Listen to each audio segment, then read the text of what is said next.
പുതിയൊരു വീഡിയോയിലേക്ക് സ്വാഗതം. ISLൽ ഇന്നലെ മുംബൈ സിറ്റി FC മുഹമ്മദ് നസീം മത്സരം നടന്നിട്ടുണ്ടായിരുന്നു. മുംബൈ സിറ്റി FCയെ സംബന്ധിച്ച് വിജയം അനിവാര്യമായിട്ടുള്ള മത്സരം തന്നെയായിരുന്നു അത്. ലാലിയൻ സുബാല, ചാങ്തയും അതുപോലെ തന്നെ തൈർ ക്രൗമ എന്നീ പ്ലേയേഴ്സ് എല്ലാം മുംബൈക്ക് വേണ്ടി ഗോൾ നേടിയിരുന്നു. മത്സരത്തിന്റെ 72ാം മിനിറ്റിൽ ഗൗരവ് ബൊറോയുടെ ഓൺ ഗോളും ഉണ്ടായിരുന്നു. അങ്ങനെ മുഹമ്മദ് നസീക്കെതിരെയുള്ള ഒരു മത്സരത്തിൽ ഏകപക്ഷീയമായ 3 ഗോളിനാണ് മുംബൈ സിറ്റി FC വിജയിച്ചത്. ഈ ഒരു വിജയത്തോടെ ടേബിളിൽ 27 പോയിന്റുമായി 5ാം സ്ഥാനത്ത് മുംബൈ സിറ്റി FC എത്തിയിട്ടുണ്ട്. അടുത്തൊരു വാർത്ത കേരള ബ്ലാസ്റ്റേഴ്സിന്റെ ഗോൾ കീപ്പറായിട്ടുള്ള സച്ചിൻ സുരേഷുമായി ബന്ധപ്പെട്ട ഒരു അപ്ഡേറ്റ് ആണ്. ഈ ഒരു സീസണിൽ സച്ചിൻ സുരേഷിന്റെ പ്രകടനം വലിയൊരു നിരാശ തന്നെയായിരുന്നു. സച്ചിൻ സുരേഷിന്റെ മിസ്റ്റേക്കുകൾ കാരണം കൊണ്ട് തന്നെ ചില ഗോളുകളും കേരള ബ്ലാസ്റ്റേഴ്സിന് വഴങ്ങേണ്ടിയും വന്നിട്ടുണ്ട്.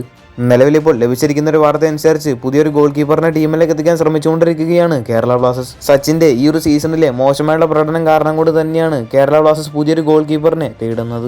ഒരു റൈറ്റ് ആയിട്ടുള്ള ഗോൾ കീപ്പറിനെ ലഭിക്കാൻ വേണ്ടി നിലവിൽ കേരള ബ്ലാസ്റ്റേഴ്സ് തിരഞ്ഞുകൊണ്ടിരിക്കുകയാണ് എന്നാണ് 90 സ്റ്റോപ്പേജ് എന്ന പേജ് റിപ്പോർട്ട് ചെയ്യുന്നത്. ഈ ഒരു സീസണിലേക്ക് വേണ്ടി മാത്രമായിട്ട് പോലും കേരള ബ്ലാസ്റ്റേഴ്സ് ഒരു ഗോൾ കീപ്പറിനെ നോക്കുന്നുണ്ട്. ഈ ഒരു ട്രാൻസ്ഫർ വിൻഡോയുടെ അവസാനമാകുമ്പോഴേക്കും കേരള ബ്ലാസ്റ്റേഴ്സ് പുതിയൊരു ഗോൾ കീപ്പറിനെ സൈൻ ചെയ്യാൻ ചാൻസ് ഉണ്ട്. ഇനി ഒരുപക്ഷെ അടുത്ത സീസണിലേക്ക് വേണ്ടി ആണെങ്കിൽ പോലും നീക്കങ്ങൾ കേരള ബ്ലാസ്റ്റേഴ്സ് ശക്തമാക്കുമെന്നാണ് പ്രതീക്ഷിക്കുന്നത്. അടുത്തൊരു വാർത്ത, മുംബൈ സിറ്റി FCയുടെ ഹെഡ് കോച്ചായിട്ടുള്ള ജെറാഡ് സറഗോസ ചില കാര്യങ്ങളെല്ലാം പറഞ്ഞിരുന്നു. ഈ ഒരു സീസണിൽ മികച്ചൊരു തുടക്കം ലഭിച്ച ടീമാണ് ബംഗളൂരു FC. എന്നാൽ ഈ കഴിഞ്ഞ കുറച്ച് മത്സരങ്ങളായിട്ട് നിറമങ്ങിയ പ്രകടനമാണ് ബംഗളൂരു FC കാഴ്ചവെച്ചുകൊണ്ടിരിക്കുന്നത്. കഴിഞ്ഞ ദിവസം ജെറാഡ് സറഗോസ പറഞ്ഞ ചില കാര്യങ്ങൾ ഇങ്ങനെയായിരുന്നു: ഒരുപാട് കിരീടങ്ങളുള്ള ഒരു ടീമാണ് ഞങ്ങളുടേത്.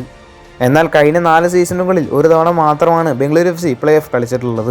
അതുകൊണ്ട് തന്നെ ഈ ഒരു സീസണിൽ ഞങ്ങൾ ഏറ്റവും പ്രാധാന്യം നൽകുന്നത് പ്ലേ ഓഫിൽ തന്നെയാണ്. പ്ലേ ഓഫിൽ ക്വാളിഫൈ ആവുക എന്നതാണ് ഞങ്ങളുടെ ആദ്യ ലക്ഷ്യമെന്നും ജെറാഡ് സറഗോസ പറഞ്ഞിരുന്നു. ഈ ഒരു വീഡിയോയുമായി ബന്ധപ്പെട്ട അഭിപ്രായങ്ങളെല്ലാം താഴെ ഒന്ന് കമന്റ് ചെയ്യുക. കൂടുതൽ ISLുമായിട്ടും കേരള ബ്ലാസ്റ്റേഴ്സുമായിട്ട് ബന്ധപ്പെട്ട വാർത്തകൾ അറിഞ്ഞാണ്ട് ചാനൽ സബ്സ്ക്രൈബ് ചെയ്യുക. അടുത്തുള്ള ബെല്ലൈക്കൻ ഓൾ ഓപ്ഷൻ ചെയ്യാൻ മറക്കരുത്. അടുത്തൊരു വീഡിയോ ആയിട്ട് നമുക്ക് വീണ്ടും കാണാം.